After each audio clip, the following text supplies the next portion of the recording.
Hey guys, Dan here. I just quickly want to jump in and discuss a few things about this video before it begins. Firstly, that being this is part 1 of a 2-part collaboration between myself and RobinRising. He will have the second part of this video over on his channel, which I will leave linked in the card above and the description down below, so do check that out when you're done with this part. And also, when you're going over there and leaving a comment about your favorite supporting characters in RWBY, give him a lot of love as well, because this was his idea and he's the one who edited down what was originally a 4-hour long discussion between myself and him into these 2 1-hour long easy to digest videos. So he's a fantastic bloke, he's done a fantastic job, and I want you guys to give him all the love that he absolutely deserves. So do give him all of that, as well as leaving your comments down below on both our videos. And also, this was recorded prior Volume 9, so we obviously couldn't discuss any new characters that were introduced in that volume, like Little, the cat, the blacksmith, anything like that. We also obviously couldn't discuss story elements that pertain to the characters that we did discuss. So please keep that in mind. Volume 9 couldn't be a factor in our discussion. And that's all for now, so let's get into the video. I hope you enjoy. Hello everyone, my name is RWBY, and today this is a fun one. I am joined by Dan, the self-proclaimed voice behind that Kaito Dan. Hi Dan, how is it going? It is doing very well. Hi, hello everyone. Thank you, RWBY, for having me on board. This is going to be a bit of a fun one, this. Long overdue as well. We are finally getting hyped, getting excited for Volume 9, and before we get into Ever After and all of these different Wonderland creatures like the Cheshire Cat and Little and all of these different characters who may only be relevant for one volume, we are going to take a look back at our top 10 favorite side characters from previous volumes of the show. And side characters, it's kind of a loaded word, because with RWBY being this giant adventure from Vale to Mistral to Atlas, now to Wonderland, and then going into Vacchio beyond, perhaps, there's such a wide variety of cast that may only be relevant for a couple volumes at a time. If they only live in Mistral, they're only going to be relevant, really, during the Mistral arc. So we have so many different characters over the course of the show that nailing it down to a top 10 is going to be quite a challenge. That it was, especially for me. As we'll get into in a bit, not just the fact that there's so many side characters in RWBY over the many volumes now, even excluding all the side material, but the definition of like a side or supporting character is very loose, despite being something that is supposed to be so like cemented as well. So yeah, that in and of itself was very testing, for at least for me. I don't know about really with you, RWBY. Yeah, no, for sure, myself too. I think both of us kind of have different definitions, so both of our lists, even aside from personal preferences, are probably going to look pretty different. But for sure. But I'm always right, so just go by me. Everyone can just agree with me. You'll see why. You'll have plenty to agree with me with, I'm sure. So we are going by different rules. So I just wanted to lay out my kind of ground rules for like what is a side character or a supporting character, and then Dan, you can get into yours right after. But for me, these are characters who are not part of the long-standing main cast for the heroes or the villains. They are supporting characters, or recurring characters might be another good word. So they're not always relevant to the immediate story arc, because I was saying if they live in Mistral and that's just kind of where their life is and they're not getting swept up into this plot, they're only going to be really relevant for the Mistral arc. And they may act as a driving force for that whole arc. They may be essentially important to the plot of the show, but only for that one arc. In the grand scheme of things, they're not on Team RWBY's level or Team Juniper's level or Oscar or Salem or Cinder. So that's generally where I'm going with. Dan, what kind of rules, if you could take us through, what kind of rules that you're going by? Well, for the most part, there is some similarities. Like, again, kind of keeping away from, obviously, the main group. So, obviously, no Team RWBY and no Team Juniper. Though that in and of itself is a bit tricky, because that's kind of molded and shifted so much over the volumes. Mm-hmm. Some people on my list, even in terms of the honorable mentions, might be some that could have fit into either like a main or a major like level.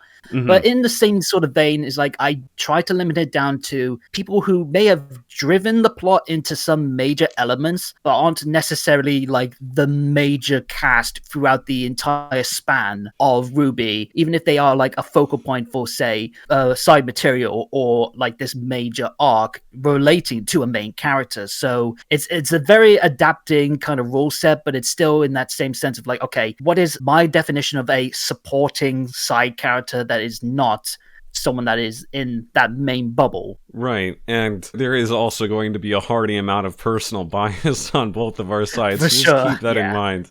Let us know in the comments as well what choices you might agree with. If you can't see a certain character we bring up as side character, you just can only see them as a main character, really, because these are very loose definitions, or just what your top 10 might be as well, if you can narrow it down, because this is a very difficult, very long list of characters to narrow down. We can both attest to that. This is definitely a case where it's like we are kind of floating in between what is a favorite and what is the best. And as you'll see, there probably might be a few occasions where we are having the same character in our top 10, but not necessarily the same position.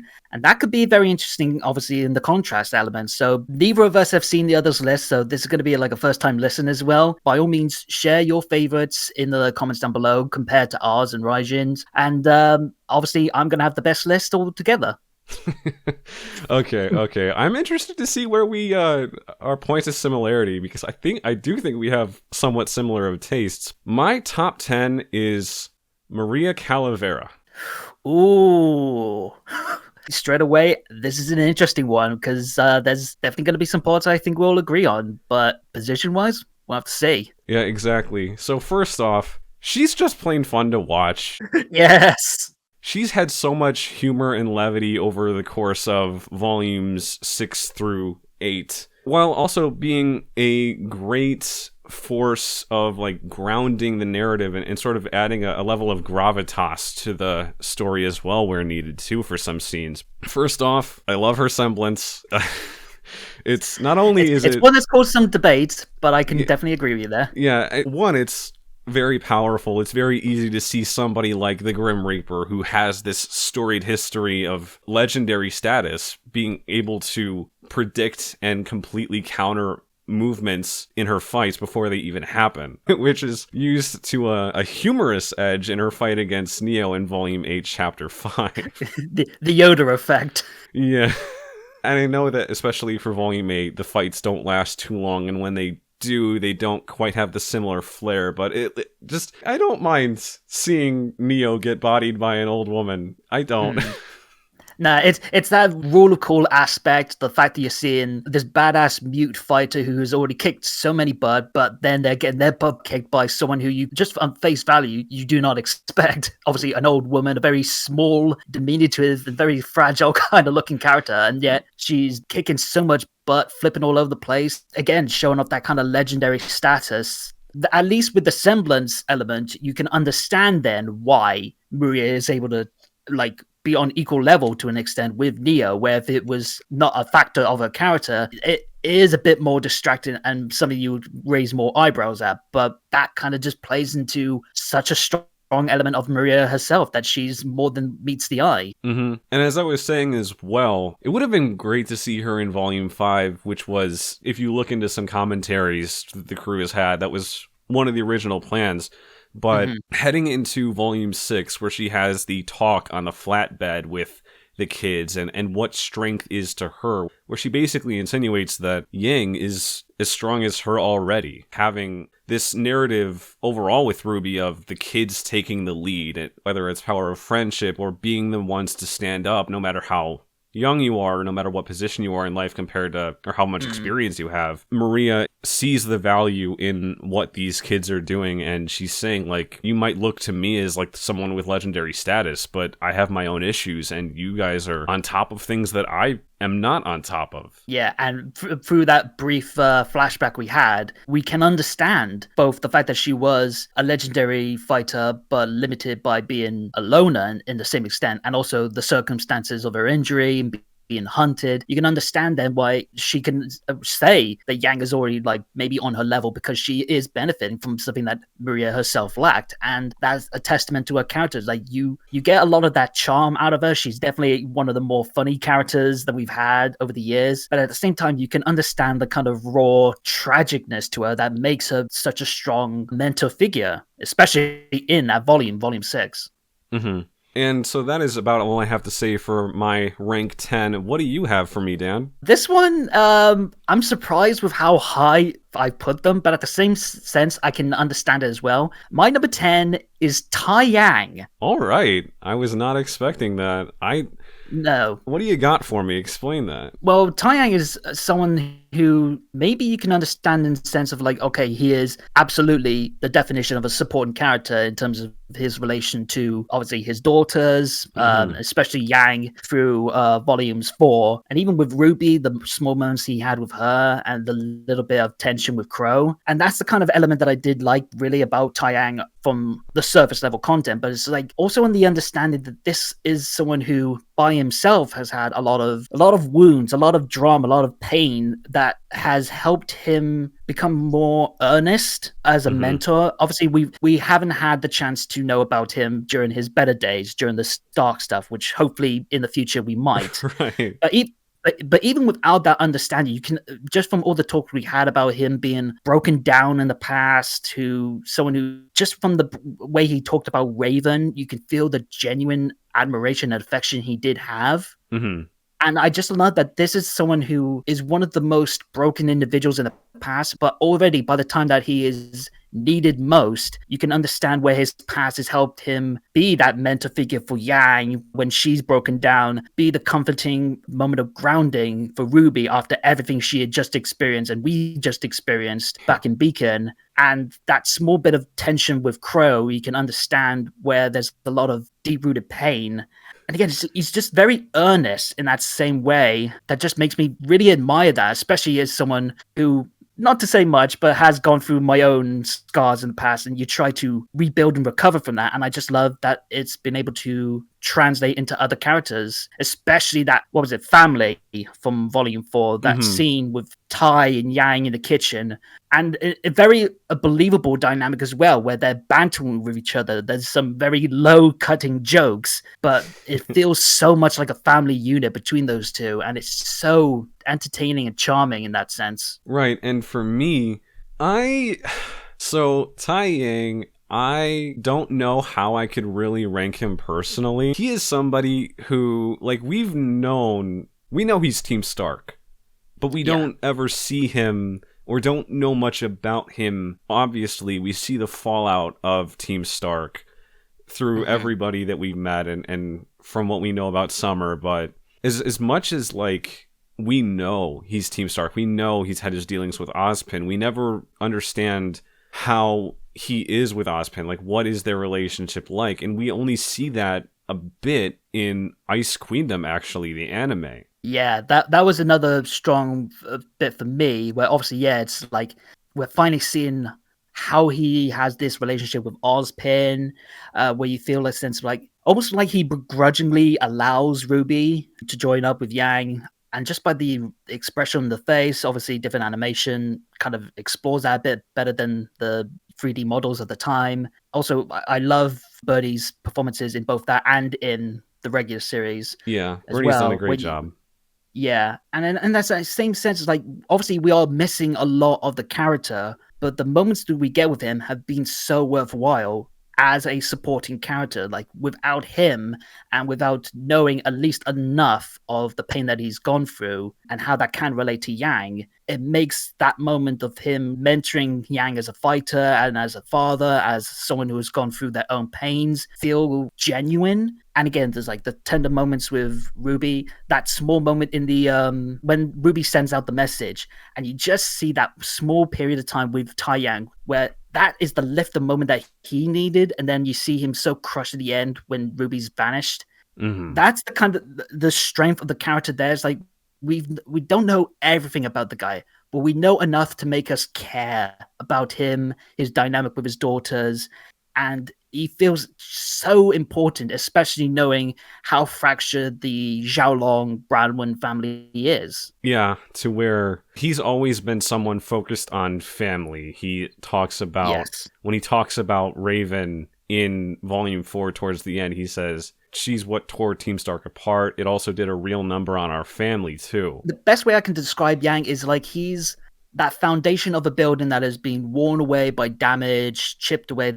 There's a lot of bits of it that has broken off, and then there's bits that have been built upon him, but he's still very strong. He's still that strong foundation that other people and other things are able to build off from. Do you have anything more for Taiyang? Not really. I mean, that's the stuff that's missing from him is kind of the reason why, as much as I do like him as like the supporting character, I couldn't realistically rank him any higher than 10. Yeah. Yeah, for me, that's kind of as well, is we know that there's more, and I'm kind of just waiting to see what parts of the plot are going to keep him as this recurring character that will, what role is he going to play, what's his arc going to continue as, before I can really judge him. Yeah, just come on, Rooster Teeth. I obviously know circumstances right now, but just give us a smidge of Team Star content, please. Yeah, whatever we can get. We'll feast on crumbs if we need to. Let's head into number 9. How about you start us off for this one, and we'll circle back to me. This one, I think, might be one that kind of skirts that line that we were talking about in terms of like the definition of a side or like a supporting character, like maybe being a bit too much or too little. So my number 9 is Roman Torchwick. All right. The first real character that we got beyond the RWBY girls, because obviously they had the trailers and he was the first one that we saw. He is, talking about definitions again, he is the definition of a scene stealer.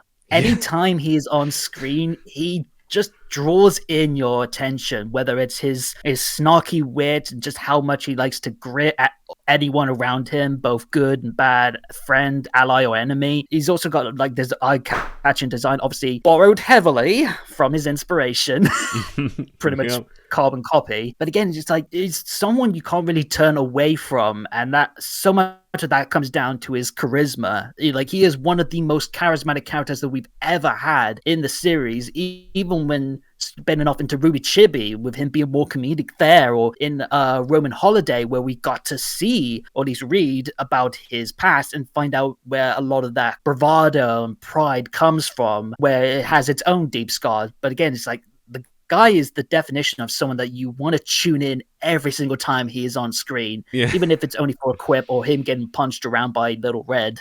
Yeah, his appeal is off the charts, as well as his fight animations as well, because Monty had the chance to work on those. He's got that going for him. Yeah, and he's also like one of the more grounded characters. Like, obviously we've got these larger than life villains and even larger than life heroes in a sense as well, but he's like a ground level villain. He doesn't have a semblance, he doesn't have a lot of like fancy tricks beyond his cane. A lot of his best appeals as a bad guy comes from his silver tongue, so to speak, and how he manages to worm his way in. And that's another strong element to his characters. Like, he is a master of so much great banter, whether it's with RWBY, obviously Neo, the fantastic dynamic there, even smaller stuff like with Cinder and Blake. He has great chemistry that's able to be flexible with all these different personalities, even in all these years where he hasn't been a factor and he has to have all the side content to really count on. He's still someone that has been such a massive fan favorite because of everything that has made him such a defined and interesting villain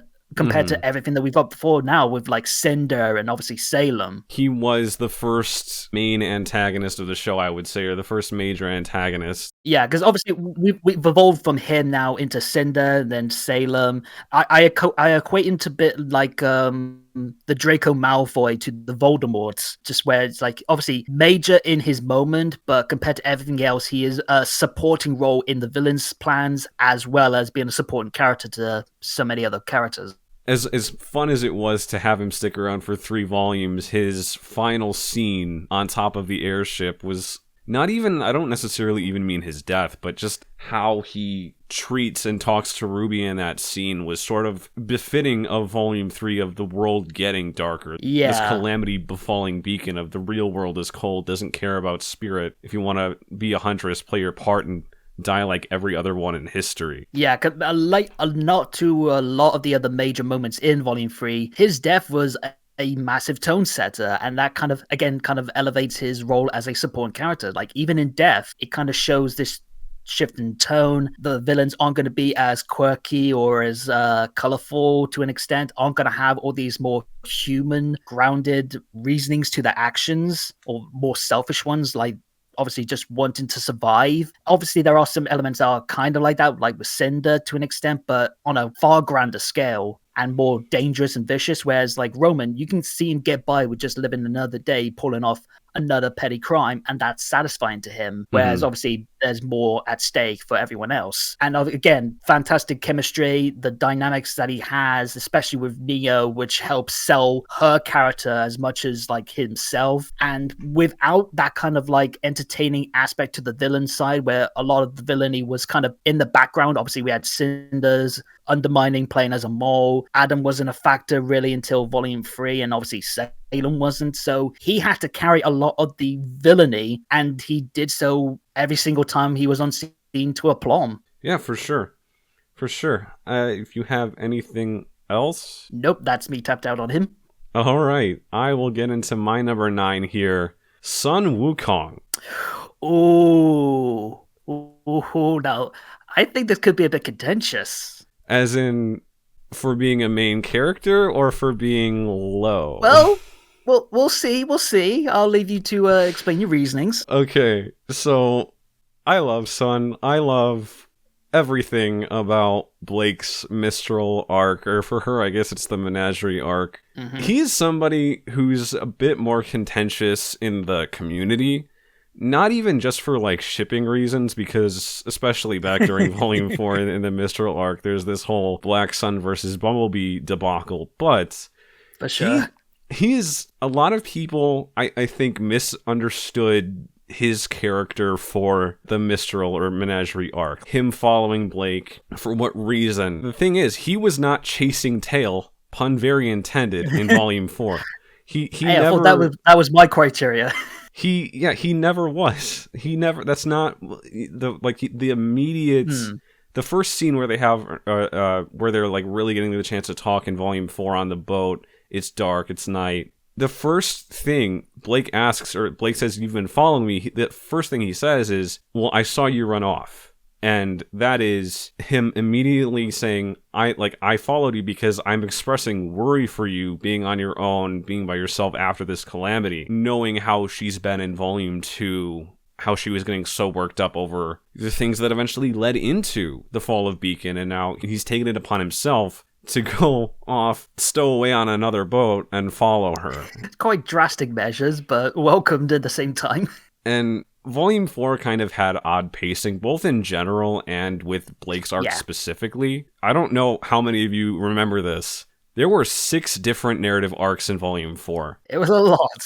Ranger, Weiss, Blake, Yang, Cinder, and Oscar as well. And then on top of that, Blake's entire motivation is saved for the end of the volume. The whole, like, sort of main point of drama and suspense with Blake is, why did she leave? What exactly is going on? Everyone reacts to the fall of Beacon differently, and for her, it's the headspace and motivation of just fleeing and just getting away from everything that's happened. Conceal, don't feel. She's a burden and a pain for those around her, and it's through partially Sun getting to be the one to pull her out of that, and ultimately giving her the talk that leads into Volume 5 of her now seeking out to be the difference for somebody else like her, like the person she was in Volume 4. Mm-hmm. And he also has himbo rights. He is quite the himbo, that's for sure. Gotta love him. Love Michael Jones's portrayal as well. For sure. And that's about all I have to say for Sun. I definitely agree with a lot of those comments, especially, again, knowing the struggles of the juggling arc focuses, and he is someone who, even during that Volume 4 period, was very controversial, I could say, to an extent, of his worth as a supporting character. Mm-hmm. But it didn't ever cloud just how important he was to Blake, and even to an extent early on when we first got to see Sun, you can see that element of him being a chasing constant, making him a perfect foil to Blake. And even with his flaws, which are numerous and understandable to an extent, it's almost to his own benefit in a sense, which is a fascinating angle for such a free-spirited character like him. And again, I agree with so many of your points just there. Yeah, and how you were saying, I believe one of the words you used to describe Taiyang was earnest. And that's, again, like, that's the word that Blake used for Sun. Like, he's not, I remember that. He's not hard to read. Almost to a fault. He's a straight shooter, you know, like that's how they come in Vacuo. So that's going to be it. We'll head into number 8 now. My number 8 is Torchwick. Hey, so we went too far off. Yeah, no. I had him as number 9 and you had him just one bit higher. Jeez. As we were saying, his appeal is off the charts. He's got swagger. He's got the quips. A big part of the Beacon Arc's appeal, that he is always scheming. You can tell he's working up to something. In Volume 2, you see he's working for Cinder, and he's got his own operation in Mountain Glen. He's the consistent villain for the Beacon Arc. We don't really see Cinder nearly as much as we see him, even though she's the one orchestrating things. And as well, something that I just had to mention is his character theme, the music, the leitmotifs. It's such one of the first ones we heard as well. No, literally the first leitmotif in the entire show is Roman sauntering up to From Dusk Till Dawn, and that's part of him being the lead of the premiere, like the first character we see in the premiere of the show, where we just had this talk with Salem as the mysterious narrator back then, leading into the world, but he's the first thing that we are really introduced to in this world apart from the trailers. He had such a main impact, like a really big impact on the Beacon Arc, and I felt like it would be a disservice to not have him somewhere on this list. Yeah, for sure. I mean, I've already waxed lyrical about him and him being that front runner while all the villains are doing more behind the scenes thing or aren't utilized yet. And one thing as well is like his lines, his dialogue with other people, even like very minor like one-shot characters, are so memorable, and a lot of that comes down again to his personality. Like, I still remember, "What's a human doing here? I'm glad you asked, dearie." and all the like one-line quips, like animals, every single one of them.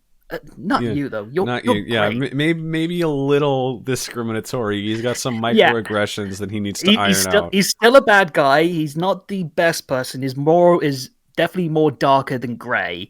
Yeah, but it's like, again, it's like that captivating edge to him where you cannot turn your eyes or ears away from him.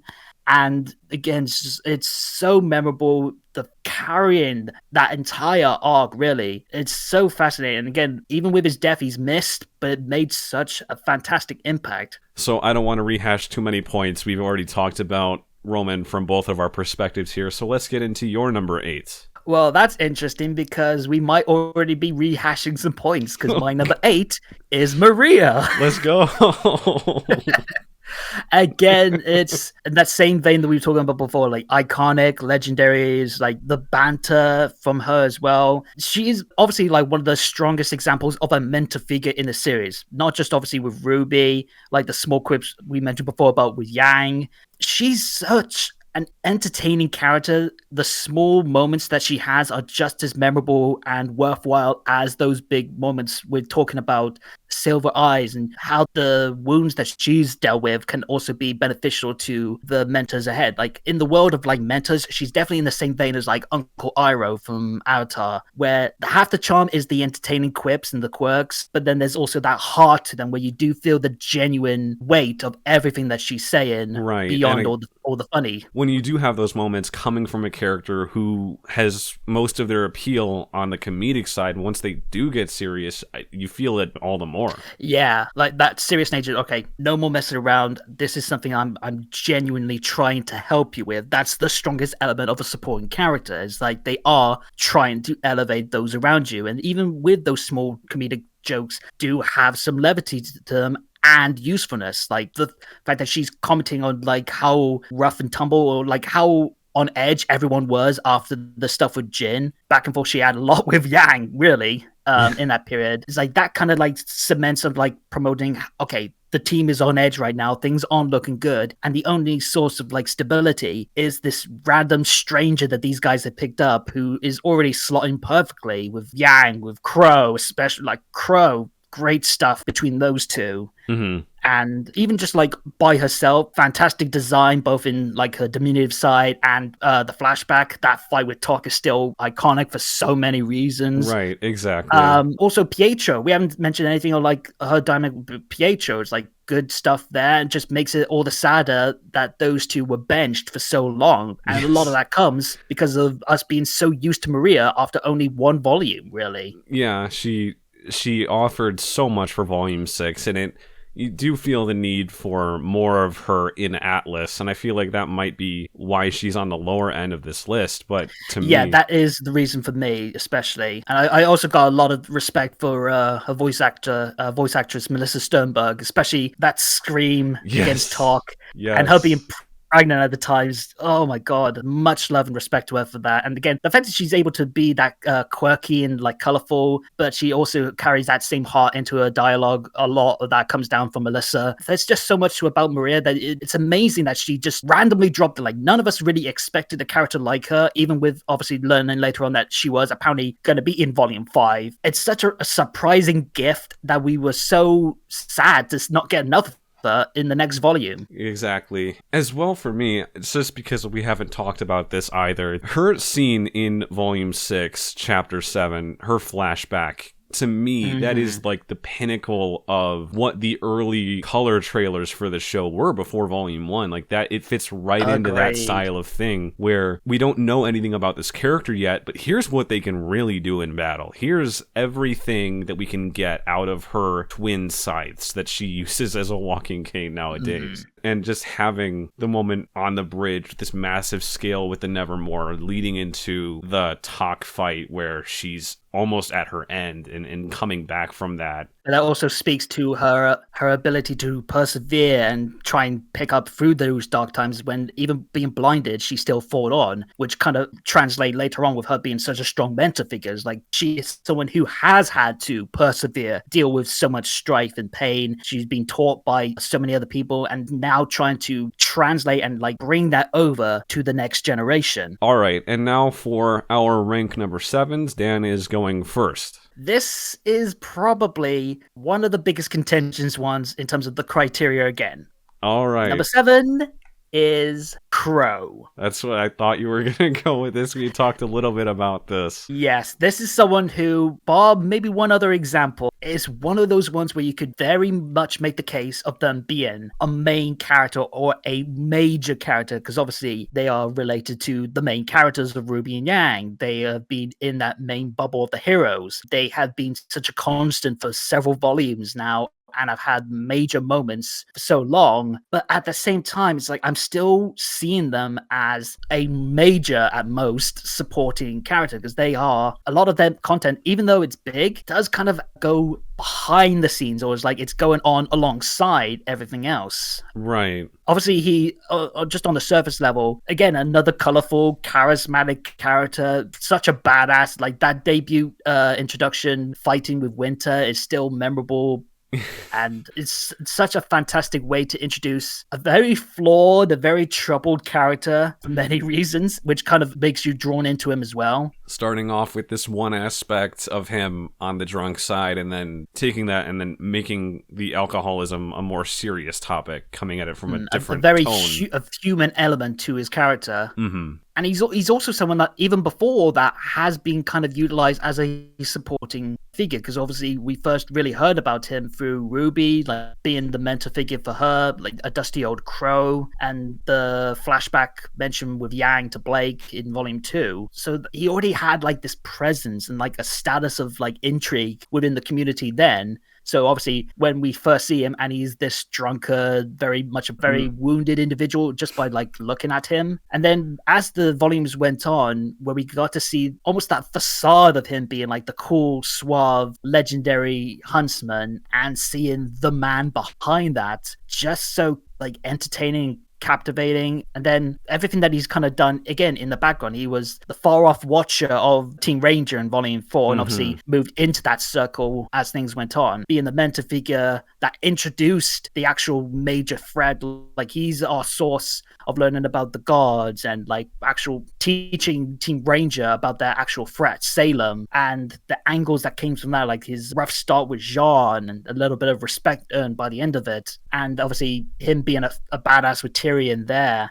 And then moving on, he was carrying on being like this background element of like trying to find out all the other friends. And then moving into volume 6 was where some of his best stuff, I feel, when we see again that confidence, that bravado broken. Like he was the most broken, really, out of the entire hero group. And you feel so terrible about it because you've seen him be that stable figure for the heroes, and when you would want to count on him, he's broken as well, which again really skirts that edge again of him being a major character. But it's still, because he then goes on obviously to be recovering. He's also supported himself, and with RWBY and with Clover, and all that stuff kind of goes in the background, which was kind of the main reason why I did still put him on the list. Is like obviously his stuff with Clover and being arrested, that's all going on in amongst the Team RWBY stuff with the Aesops and with Ironwood. So that's kind of my reasoning why I've still credited him, at least enough to be low in my top 10.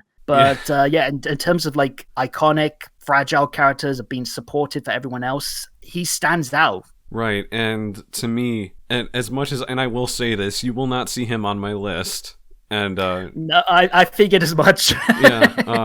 As much as that's true, I can still totally agree with you that like when we do see him and all the scenes that he does, he is still supporting Team Ranger. He is still supporting Team RWBY, and he does have a lot of solo scenes and his own sort of subplots as the show goes on, to where he is behind the scenes making things work out for Team Ranger. He's behind the scenes trying to get the ball rolling on this or that, and he's always sort of letting the kids take the lead and being their supporter as well. So I do agree with you, but like for my own criteria, I just can't do it.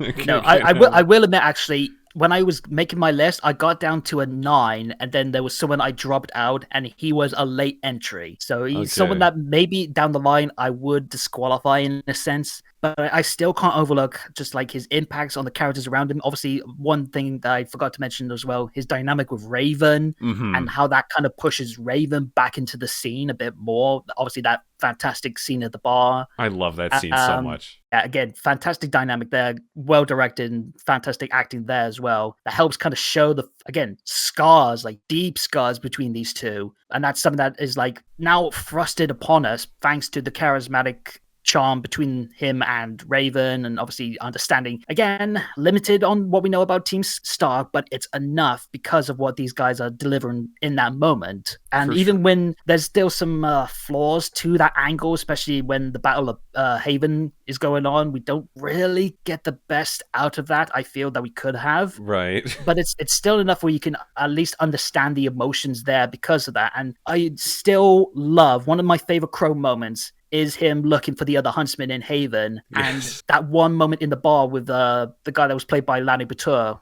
where all he does to clear off Cheryl's name is just, his dead is clear.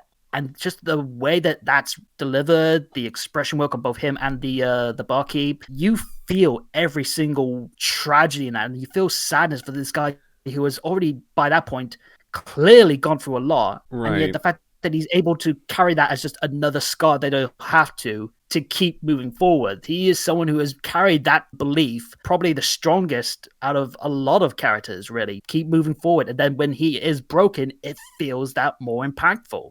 Yeah, for sure. And anything more to say about Qrow? No. All right, moving on through number 7 over to my choice, I have Arthur Watts. Ooh. Okay. So go ahead.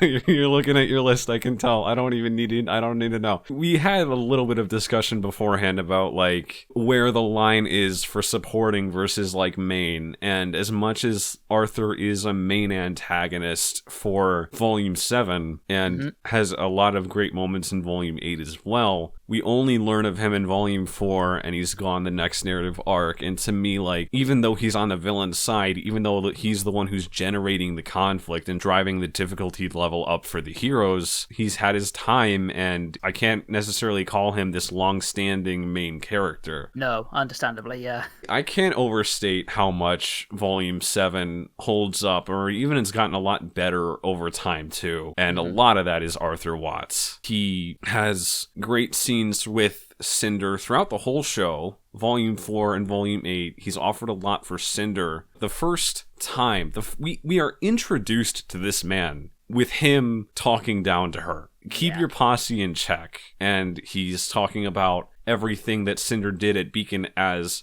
failure. Salem comes in and corrects him, saying, no, here's what she did. Beacon's fallen, Oz is dead, she has the maiden powers, here's all of these successes. And to him, he is talking down to her, so it's no surprise to me that this is their relationship that carries into Volume 5 of, don't think I don't see what you're after. You're just here to get your revenge on Little Red, and we don't need to make this battle at Haven any more difficult than it needs to be. And she goes against him on that. That falls in her face, and she falls down what seemed to be a bottomless pit. Through Volume 8 as well, he is supporting Cinder's arc further. As little development as Cinder had gotten, and as much as it seems like it's maybe too little too late for us to be invested into her, every last person watching RWBY was on his side when he served Cinder her own ass on a roast. It was beautiful, and every single thing that he was saying was totally legit. It was everything that we have been saying, and it was being presented to us in this fantastic scene. You can't help but agree with him on everything that he's saying, because we've already had all of these thoughts about Cinder. Just to get back to Volume 7, because I kind of went away from that. We had known of him as a disgraced Elysian scientist in Volume 5. A lot of Ironwood's characterization through Arthur Watts as well. And he is the major component of Ironwood versus Watts, Volume 7, Chapter 11. Like, he's one of the best fights in recent volumes, is him. I still stand by the fact that should have won the best fight of the Oscars. Yeah, I will have to agree. I think, because that was what RWBY versus Aesop's won that one, but yeah, which I can understand that as well. But in terms of like everything fresh and new in that fight, and the fact that we didn't really expect that from Watts, such a fantastic fight. Yeah, somebody who's purely using the terrain to his advantage, using his intellect to literally turn the battlefield against Ironwood, and all of the choreography that went into using the gravity biomes that you would imagine would be more to Ironwood's strength as a combatant. Yeah, and as something that, as well as like real diehard fans know, was in Volume 3 in the background of like one shot, and might have been used in some greater way potentially in cut content that has been confirmed over time as well. Sun and Neptune versus Pyrrha and Nora was a thing at one point that got cut but used those biomes, and now we finally get to see it, and Ironwood and Watts is really making sure that we get the most out of those biomes. Yeah, in that cut fight, it probably would have just been like a rule of cool moment, but in here, it actually played into the characterization of the fight a bit more. Yeah, as well. And just throughout all of Volume 7, we have Watts as the brain, Tyrian as the brawn. It's their duo causing mayhem throughout Atlas with the taking over the surveillance, completely. Watts is the one who wrote Mantle's security code, and he's using it to his advantage. And in his introduction, as I used the term I used earlier, sauntering through Atlas without a second thought. With a fantastic code as well.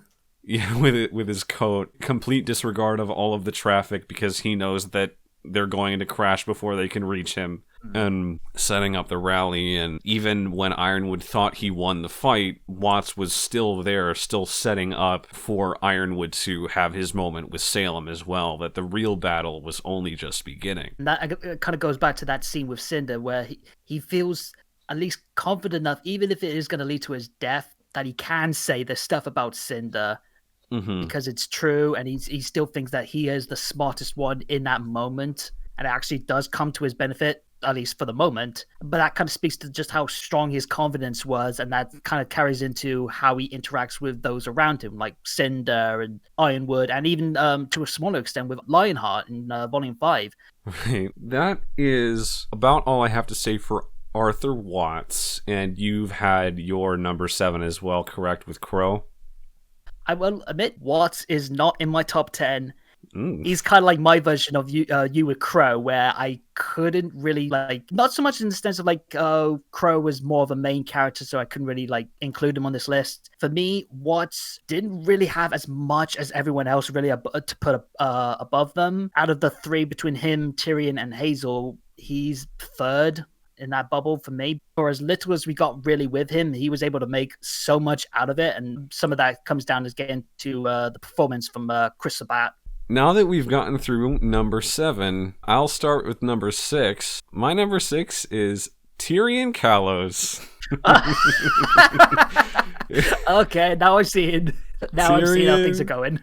He is one of the show's most fun characters to watch, as we were saying with Roman earlier. He's perfect. Don't touch him. Don't touch his character. His backstory is fine. His motivations are great. We don't need anything for him from character depth. He doesn't need to be a deep character because everything else is out of 10. Yeah, we like him because he's literally just insane. Yes. Unbridled chaos with a great smile. We learn his backstory in Volume 7. He meets Salem and immediately calls her beautiful. First thing he thinks about Salem, beautiful. And that's all the motivation he needed. She describes Tyrion's motivations as reverent for her. Salem is his queen, as he says multiple times. He is the personification of the Scorpion from the Scorpion and the Frog. And I think he's, of every character in RWBY, he is the one who actually does take the most inspiration from the character that they allude to. He is, literally, it is just in my nature. I am just insane. You meet him in Volume 4. He has this maniacal laugh. Eye for an eye. Completely just off the deep end laugh. And then he goes and has his playfulness in his fight with Team Ranger and Qrow. Ultimately gets his tail cut off. Goes back to Salem with his broken tail between his legs. And we see he's actually crazy. He's legitimately, he's not just it's not just an edge to him. That is his entire thing. He's legitimately this insane. But we love to watch it. He is the one the villain stealing the scenes in these later volumes now, where he has his moment in Volume 6 of, if you're not loving what you're doing, you're in the wrong field. And if you're in the wrong field, I wouldn't mind being the one that Salem tells to take you out. Yeah, pretty much rounding the point. He's kind of like that perfect evolution of what Roman was, which kind of makes Roman passing the torch really to him. I see that. Makes sense. Yeah, well, you know what I mean. No, I mean, I see your pun. Roman passing the torch. Yeah, I know. Again, I was trying to not to make it too obvious. Oh, I thought... It's in my nature. I'm gonna find so many puns that I didn't notice when I'm editing this. We'll see. But yeah, again, he carries that torch from Roman of being the color. Out of the entire villain group, he is the color. We're not getting that out of Cinder. We're not getting that out of Salem. Not even especially not with Adam. He is the guy who's gonna have personality double checked in his box. And again, captures every single scene, and we don't need anything more really beyond that. He is the personification of unbridled chaos, and it works regardless of who he's working with. Again, Team Ranger with Qrow, bouncing off him being the muscle to what's his brains, his role in the plot against Ironwood and with Penny, and obviously the stuff with him, Clover and Qrow and Robin. Even when we do get some more interesting layers to him, how he interacts, especially with Emerald and Mercury, trying to make them question their stance, only really just for the sense of, okay, if you do turn, I got some new toys to play with now. He's not chasing them to really like benefit those characters or to like really strengthen the villains. He's just doing it because he wants something to play with. He just wants something to kill and maim. And it's so oddly endearing in a way. Yeah, no. Out of the Witch 3, like him, Hazel, and Watts, he is the number one for me. But he is actually not in my top 10. And that's it's the thing. Like the fact that this list was so hard for me, I would probably have him as like a high contention for a number 11 spot, just because he is so entertaining in the same vein as Roman. The only reason really why I couldn't put him in my top 10 is because almost to the detriment of him being so strong a singular character, like he doesn't support a lot of characters in almost in the same level as everyone else, and that's kind of why he was at least 11 for me. Right, yeah, so this is where our different criteria comes into play of, I would say I'm going more on like a recurring character list, whereas you're going more on a supporting character list. Whereas, who are these people to the main characters? Yeah, if I was maybe leaning towards your criteria, I probably would have ranked him in the top 10, but that, even him not being in the top 10, still kind of like, the fact I'm still praising him to this extent shows just how strong his characterization has been over the years, and hopefully it remains that even in the future. Exactly. That'll be my number 6. It is time for yours. This one I want to see your reaction on, because I think this is one that you might have higher, and that is Ilia. You don't say. Yeah. I knew exactly where that was going.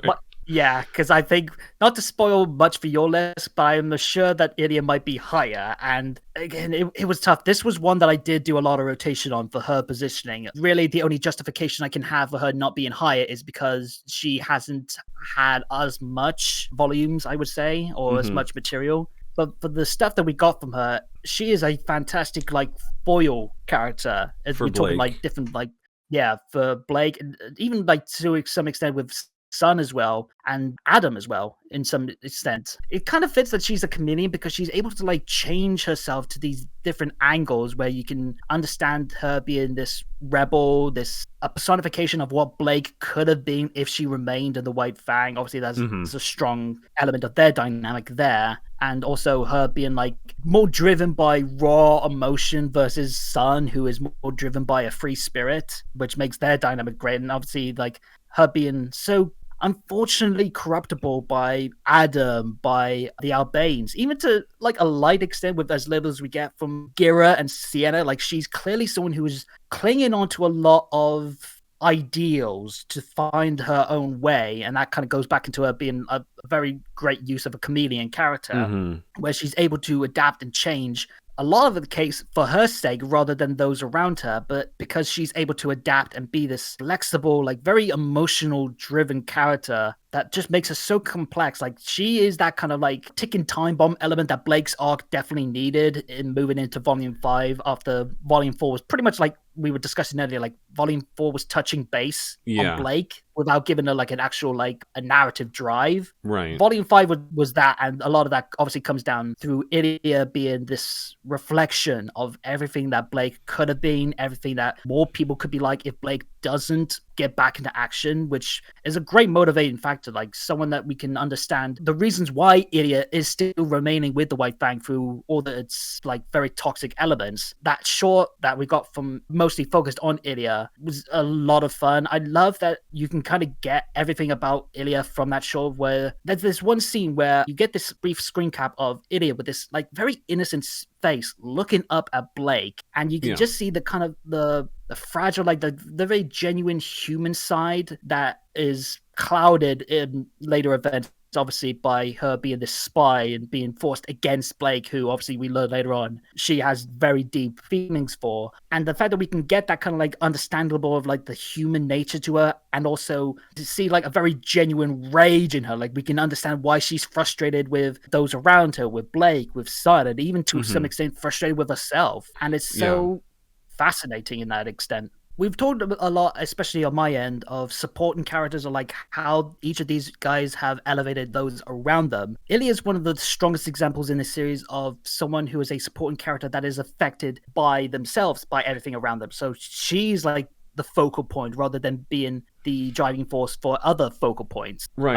Obviously, she is central to, like, again, getting Blake back into the drive, being like the more active, combative sense, while we still wait for Blake to once again cross blades with Adam. But it's like we see her obviously being corrupted by the Albanes, being warped by the toxic ideals of the White Fang, and she is this focal point of all these different angles, which carries them forward by her reactions, by her actions, everything she does in Menagerie. And she's the first example that Blake can indeed make a positive change. Without her, if it was just like, oh, Sun gets Blake more motivated again to get back into action, and then she left Menagerie, we wouldn't feel like she truly earned that growth and maturity to get back into the swing of things, face Adam, be ready to recapture the White Fang's ideals for a better world again, without first overcoming this arc through Ilia and succeeding. Yes. And seeing her, like, when Ilia does finally realize that she is on the wrong path and she breaks down, that feels very genuine, very heartfelt, because we have seen her go and be pushed, like, reject all these different opportunities to join again with Blake. The brief moment they had on the balcony where you would have to stop me, or I think it's like, you would have to kill me. And you get that one line from Ilia, which, again, fantastic performance by Jeremy, like, I know. And you just get that. You get that she is now being pushed to that brink, because we have seen all these different interactions beforehand. And without Ilia in that volume for Blake, it would not give a very worthwhile growth for her character moving forward into rejoining with the heroes again, facing Adam again. Without Ilia, it doesn't help Blake's growth in the future. Anything more to say about Ilia? No, I imagine we might get a lot of that later on. So that was your number 6. If we can head into your rank 5 for this list.